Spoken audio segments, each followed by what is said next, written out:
నమస్తే, welcome to I witness news. ఇక headlines చూస్తే, సూర్యకుమార్ యాదవ్ ని ఎలా ఆపాలి? మాజీ పేసర్ జహీర్ ఖాన్ చెప్పిన సమాధానం ఇదే. బిర్యానీ ఆర్డర్లలో నగరవాసులే టాప్, స్విగ్గీ నివేదికలో వెల్లడి. అందుకే చంద్రబాబు 2 చోట్ల పోటీ చేయాలనుకుంటున్నారు. బొత్స సత్యనారాయణ. భారత్ వర్సెస్ దక్షిణాఫ్రికా మధ్య 3వ T20 మ్యాచ్ లో కెప్టెన్ సూర్యకుమార్ యాదవ్ సెంచరీతో చెలరేగాడు. ఇక మైదానం నలువైపులా 6లు 4లతో విరుచుకుపడ్డాడు. సూర్యను కట్టడి చేయడానికి సౌత్ ఆఫ్రికా బౌలర్లు నానా తంటాలు పడ్డారు. ఇక ఎట్టకెలకు సెంచరీ పూర్తయ్యాక అవుట్ చేయగలిగారు. మ్యాచ్ లో దక్షిణాఫ్రికా బౌలర్లకు ఎదురైన పరిస్థితిపై టీమిండియా మాజీ ఫాస్ట్ బౌలర్ జహీర్ ఖాన్ ఆసక్తికరంగా స్పందించారు. అయితే సూర్య రెచ్చిపోయి ఆడుతున్నప్పుడు అవుట్ చేయడం ఒక్కటే అతడిని ఆపగలిగే మార్గమని, అదొక్కటే అవకాశమని బౌలర్లకు జహీర్ సూచించాడు. బౌలర్లు అత్యుత్తమ బంతులు సంధించి సూర్యని అవుట్ చేయాలని అన్నాడు. ఇక దక్షిణాఫ్రికాపై మ్యాచ్ లో చివరికి అదే జరిగిందని అన్నాడు. సూర్య బ్యాటింగ్ పై స్పందిస్తూ తనకంటూ ప్రత్యేక గుర్తింపును తెచ్చుకుంటున్నాడని, ఈ విషయంలో ఎలాంటి సందేహం లేదని జహీర్ ఖాన్ అన్నాడు. ఇక మిస్టర్ 360 మైదానం నలువైపులా షాట్లు కొట్టగల సమర్థుడని, బౌలర్లకు ఇది చాలా కష్టతరమని అన్నాడు. ఫీల్డింగ్ పరిమితులు ఉంటాయి కాబట్టి బౌలర్లకు ఎప్పుడూ కష్టమేనని అన్నాడు. ఇక సూర్య లాంటి బ్యాటర్ క్రీజ్లో ఉన్నప్పుడు బంతిని long on mid wicket cover మీదుగా 6లు కొట్టగలరని, ఇది బౌలర్లకు కఠినమైనదని పేర్కొన్నాడు. ఇక సూర్య షాట్లు కొట్టేందుకు ప్లేస్లు ఎంచుకుంటున్నాడని, ఒకసారి ఊపు అందుకుంటే బౌలర్లు తమ ప్రణాళికలను అమలు చేయడం అంత సులభం కాదని అన్నాడు. ఈ మేరకు జహీర్ ఖాన్ క్రిక్ బజ్ తో మాట్లాడాడు. మహానగరాల్లో ప్రజలకు ఆన్లైన్ ఆహారం ఆర్డర్ ఇవ్వడం అలవాటుగా మారిపోయింది. ఇక స్విగ్గీ, జొమాటోలకు డిమాండ్ నానాటికి పెరుగుతుంది. మరోవైపు సంవత్సరాంతం వచ్చేసిన నేపథ్యంలో ఇక స్విగ్గీ ఈ ఏడాది అత్యధికంగా ఆర్డర్స్ వచ్చిన వంటకాల గురించి ఓ నివేదికను విడుదల చేసింది.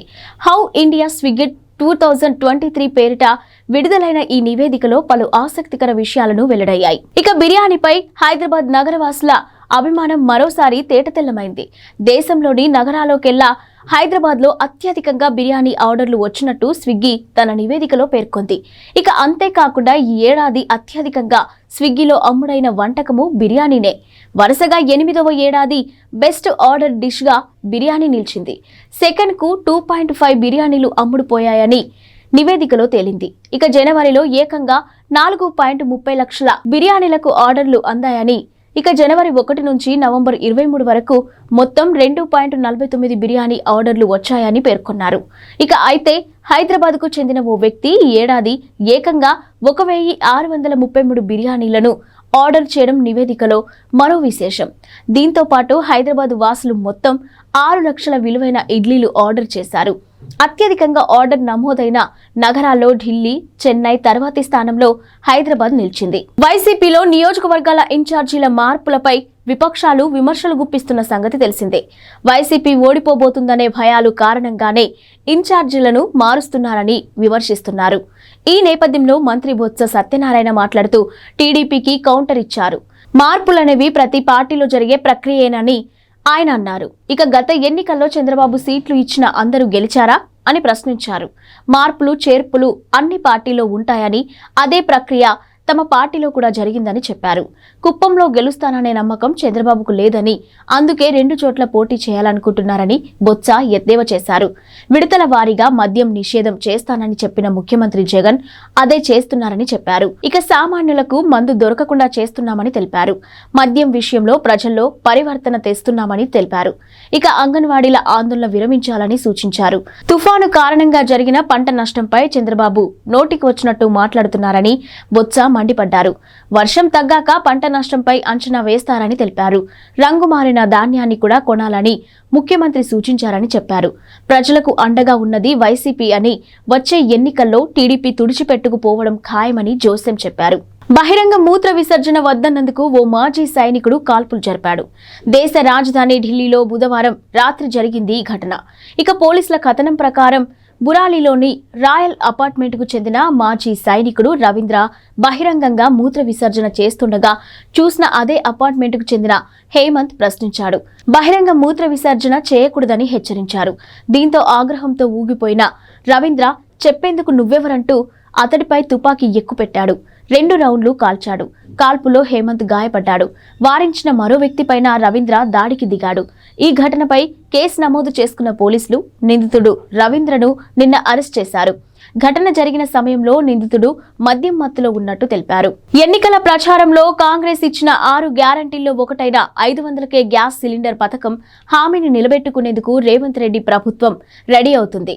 ఇక మహాలక్ష్మి పథకం కింద అందించనున్న గ్యాస్ సిలిండర్ను అందించనుండగా ఇందుకోసం 2 రకాల ప్రతిపాదనలు సిద్ధం చేసినట్టు తెలుస్తుంది.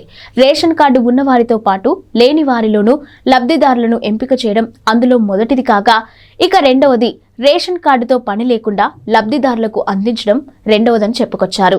రాష్ట్రంలో మొత్తం 1.20 కోట్ల గ్యాస్ కనెక్షన్లు ఉండగా వీరిలో 44% మంది అంటే 52.80 లక్షల మందికి ప్రతి నెల రిఫిల్ బుక్ చేసుకుంటున్నారు. ఇక రేషన్ కార్డు ఉన్న కుటుంబాలు 89.99 లక్షల చొప్పున. ఈ లెక్కన తొలి ప్రాతిపాదికన ప్రకారం ఈ పథకాన్ని త్వరగానే అమలు చేయవచ్చు. కాకపోతే అనర్హులు కూడా లబ్ధిదారులయ్యే అవకాశం ఉందని పేర్కొన్నారు. అంటే దాదాపు 1 కోటి మందికి పైగా 500 రూపాయలకే గ్యాస్ సిలిండర్ ఇవ్వాల్సి ఉంటుంది. అదే రెండో ప్రతిపాదనను కనుక పరిగణలోకి తీసుకుంటే లబ్ధిదారుల గుర్తింపు కోసం ఎక్కువ సమయం పట్టే అవకాశం ఉంది. కేంద్ర ప్రభుత్వ విజ్ఞప్తి మేరకు గివిటప్ లో భాగంగా రాష్ట్రంలోని 4.2 లక్షల మందికి రాయితీని వదులుకున్నారు.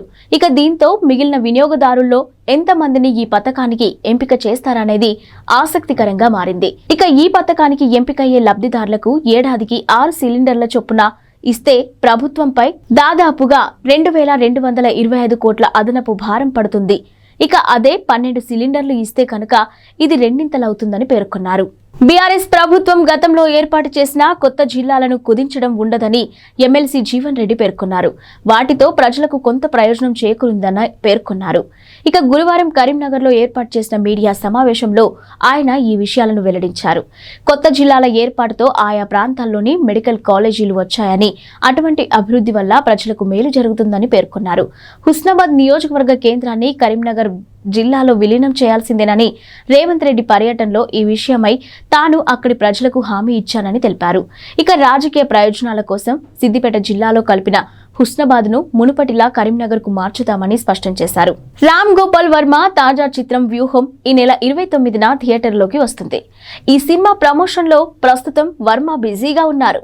ఎక్స్ వేదికగా తనదైన శైలిలో కామెంట్లు చేస్తూ ప్రేక్షకులను ఆకర్షించే ప్రయత్నం చేస్తున్నారు. ఎప్పటి మాదిరే వర్మ మరోసారి జనసేన అధినేత పవన్ కళ్యాణ్ పై సెటైర్లు వేశారు. ఇక జనసేనలో చంద్రబాబు కోవట్ పవన్ కళ్యాణే అని అనిపిస్తుందని ఆయన వ్యాఖ్యానించారు. ఈ వ్యాఖ్యలపై పవన్ ఫ్యాన్స్ విరుచుకుపడుతున్నారు. మరోవైపు వ్యూహం చిత్రానికి సంబంధించి ఆర్జీవి ఒక పోస్టర్ను కూడా షేర్ చేశారు. ఇందులో పసుపు రంగులో ఉన్న ఒక సైకిల్ ను ఉంచారు. టీ గ్లాస్ జనసేన గుర్తును తాను పట్టుకున్న ఫోటోను పెట్టారు. వెనుక ఒక చింపాంజీ కూడా ఉంది. నా వెనుక ఉన్న జంతువుకు చీర్స్ అని క్యాప్షన్ పెట్టారు. ఏపీలో యురేనియం అన్వేషణ జరుగుతున్నట్టు కేంద్ర అణు ఇంధన శాఖ మంత్రి జితేంద్ర సింగ్ తెలిపారు. గురువారం రాజ్యసభలో సంత్ బల్బీర్ సింగ్ అడిగిన ఓ ప్రశ్నకు మంత్రి ఈ మేరకు సమాధానమిచ్చారు. మొత్తం 4 జిల్లాల్లో యురేనియం కోసం అన్వేషిస్తున్నట్టు వెల్లడించారు. వైఎస్ఆర్ జిల్లాల్లోని నల్గొండవారిపల్లె, అంబకపల్లె, బక్కన్నగారిపల్లె, శివరాంపురం, పించ, కుమ్మరంపల్లె, నాయగాపల్లెలో అన్వేషణ సాగుతుందని మంత్రి పేర్కొన్నారు.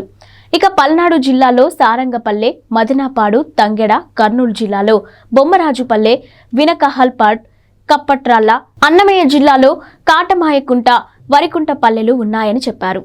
Atomic minerals director of exploration and research ఇటీవల కాలంలో ఇక్కడ అన్వేషించినట్టు పేర్కొన్నారు.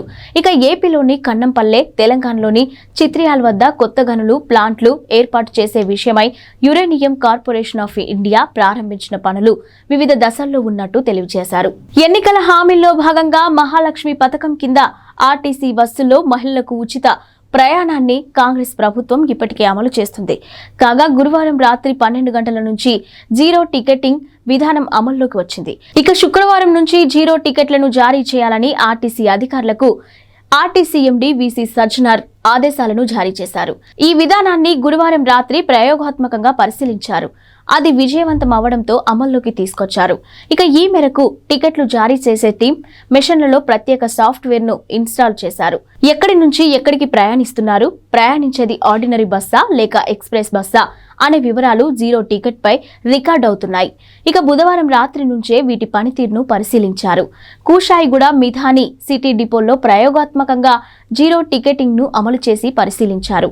మరోవైపు రెగ్యులర్ బస్సులతో పాటు ప్రత్యేక బస్సుల్లో కూడా మహిళలకు ప్రయాణ ఉచిత సౌకర్యాన్ని కల్పించాలని టీఎస్ఆర్టీసీ నిర్ణయించింది. పండగలు, జాతరల సమయాల్లో నడిపే బస్సు సర్వీసుల్లో కూడా ఉచిత ప్రయాణాలు చేయవచ్చని తెలిపింది. వారాంతాల్లో నడిపే అదనపు బస్సులకు ఈ నిర్ణయం వర్తిస్తుందని తెలిపింది. మహిళలు, బాలికలు, ట్రాన్స్జెండర్లు జీరో టికెట్ పై ప్రయాణించవచ్చని తెలిపారు. ఇక కొమరవెల్లి, నాగోబా వంటి జాతరలతో పాటు ప్రధానమైన పండుగలకు ప్రత్యేకంగా నడిపే సర్వీసుల్లో ఈ వెసులుబాటు మహిళలకు అందుబాటులో ఉంటుందని పేర్కొన్నారు. దేశవ్యాప్తంగా సంచలనం సృష్టించిన పార్లమెంటు భద్రతా ఉల్లంఘన ఘటనకు ప్రధాన సూత్రధారిగా ఉన్న లలిత్ ఝా లొంగిపోయాడు. ఢిల్లీ నడిబొడ్డున ఉన్న కర్తవ్య పథ్ మార్గం గుండా వెళ్లి పోలీస్ స్టేషన్లో లొంగిపోయారని ఢిల్లీ పోలీస్ వర్గాలు వెల్లడించాయి. ఇక లలిత్ ను అరెస్ట్ చేసినట్టు నిర్ధారించాయి. న్యూఢిల్లీ జిల్లా పోలీసులు అతడిని స్పెషల్ సెల్ కు అప్పగించారు. దీంతో 2 రోజుల పాటు పరారీలో ఉన్న లలిత్ ప్రస్తుతం పోలీసుల అదుపులో ఉన్నాడు. లలిత్ నిమ్రా నుంచి బస్సులో ప్రయాణించి రాజస్థాన్లోని నాగౌర్కు వెళ్లాడు. అదే అతను చివరిసారిగా కనిపించింది.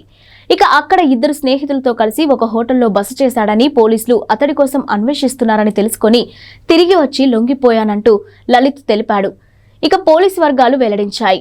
లలిత్ ఝా కోల్కతా నగరానికి చెందిన వ్యక్తి, ఉపాధ్యాయుడిగా పనిచేస్తున్నాడని తేలింది. కాగా లోక్సభలో భద్రతా ఉల్లంఘనకు పాల్పడిన ఘటనలో ఇప్పటికే 4 వ్యక్తులు అరెస్ట్ అయిన విషయం తెలిసిందే. లోక్సభలో కలకలం సృష్టించిన సాగర్ శర్మ, మనోరంజన్ తో పాటు పార్లమెంటు భవనం వెలుపల నినాదాలు చేసిన నీలం దేవి, అమోల్ షిండేలు పోలీసులు అరెస్ట్ చేశారు. ఇక వీళ్ళు 4 రంగుల పొగ డబ్బాలతో కలకలం రేపారు.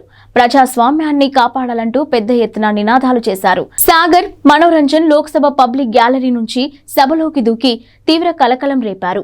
ఇక వీడియోలను రికార్డ్ చేశారు. ఈ వీడియోలను సూత్రధారి లలిత్ ఝా సోషల్ మీడియాలో పోస్ట్ చేశాడు. ప్రముఖ బాలీవుడ్ నటుడు శ్రేయాస్ తల్పాడే గుండెపోటుకు గురయ్యారు. నిన్న సాయంత్రం హార్ట్అటాక్ రావడంతో ఆయనను ముంబైలోని ఓ ఆసుపత్రిలో చేర్పించారు. ఆ రాత్రే శ్రేయాస్ కు యాంజియోప్లాస్టీ జరిగింది. ప్రస్తుతం ఆయన ఆరోగ్యం నిలకడగా ఉందని ఆసుపత్రి వర్గాలు తెలిపాయి. ఇక ఆపరేషన్ విజయవంతంగా జరిగిందని వైద్యులు పేర్కొన్నారు. Welcome to the jungle shooting అనంతరం శ్రేయాస్ గుండెపోటుతో కుప్పకూలినట్టు తెలుస్తుంది. హిందీ, మరాఠీ సినిమాలతో మంచి పేరు తెచ్చుకున్న శ్రేయాస్ తల్పాడే అనేక హిట్ చిత్రాల్లో నటించారు. ఇక 2005 నాటి ఇక్బాల్ సినిమాతో దివ్యాంగుడి పాత్రతో ఆయనకు దేశవ్యాప్తంగా గుర్తింపు వచ్చింది. మరాఠీ టీవీ షోలతో పాటు మొదట్లో గుర్తింపు ఆయన ఆ తర్వాత ఇక్బాల్ తో దేశం దృష్టిని ఆకర్షించారు. ఓం శాంతి ఓం, గోల్మాల్ రిటర్న్స్, హౌస్ఫుల్ 2 వంటి హిట్ చిత్రాల్లో ముఖ్య పాత్రలు పోషించారు. క్రిటిక్స్ ను మెప్పించిన డోర్ సినిమాలో తన నటనతో శ్రేయాస్ మంచి మార్కులు పొందారు. ఈ సంవత్సరం pan India block buster Pushpa Hindi version లో అల్లు అర్జున్ పాత్రకు శ్రేయాస్ డబ్బింగ్ చెప్పారు. దక్షిణాఫ్రికాపై 3వ టీ20 మ్యాచ్ తో సెంచరీతో చెలరేగిన కెప్టెన్ సూర్యకుమార్ యాదవ్ అసాధారణ రికార్డులు నెలకొల్పాడు. ఇక అంతర్జాతీయ టీ20 క్రికెట్ లో 4 సెంచరీలు సాధించిన 3వ బ్యాట్స్మెన్ గా మిస్టర్ 360గా నిలిచాడు. ఇక ఈ జాబితాలో చెరో 4 సెంచరీలతో ఉన్న రోహిత్ శర్మ, గ్లెన్ మ్యాక్స్వెల్ సరసన నిలిచాడు. అయితే సూర్యకుమార్ కేవలం 57 ఇన్నింగ్స్లలో ఈ రికార్డును సాధించగా రోహిత్ 79 మ్యాచ్లు, మ్యాక్స్వెల్ 92 ఇన్నింగ్స్ ఆడడం గమనార్హం. దీనిని బట్టి సూర్య ఎంత వేగంగా 4 సెంచరీలు అందుకున్నాడో అర్థమవుతుంది. ఇక టీ20 ఫార్మాట్లో వీళ్ళు 3 మాత్రమే 4 చొప్పున సెంచరీలు నమోదు చేయగా Sabawoon David 3, Colin Munro 3, Babar Azam 3 ఆ తర్వాత స్థానాల్లో ఉన్నారు. ఇక దక్షిణాఫ్రికాపై సూపర్ సెంచరీ సాధించిన సూర్య ఖాతాలో మరో 2 రికార్డులు పడ్డాయి. టీ20లో అత్యధిక స్కోర్ సాధించిన 3వ భారత కెప్టెన్ గా సూర్య నిలిచారు. ఇక సూర్య సాధించిన 4 సెంచరీలు వేర్వేరు దేశాల్లో నమోదు చేయడంతో మరో రికార్డుగా ఉంది. ఇంగ్లాండ్, న్యూజిలాండ్, ఇండియా, దక్షిణాఫ్రికాలో సెంచరీలు బాదాడు. ఈ ఫీట్ సాధించిన ఏకైక ఆటగాడిగా మిస్టర్ 360 నిలిచాడు. మ్యాక్స్వెల్ సెంచరీలో 2 భారత్లో, శ్రీలంక, ఆస్ట్రేలియాలో ఒక్కొక్కటి చొప్పున బాదాడు. ఇక రోహిత్ ఇండియాలో 3, ఇంగ్లాండ్లో 1 సెంచరీ కొట్టాడు. ఇవి ఇప్పటివరకున్న బులెటిన్ అప్డేట్స్. Keep watching.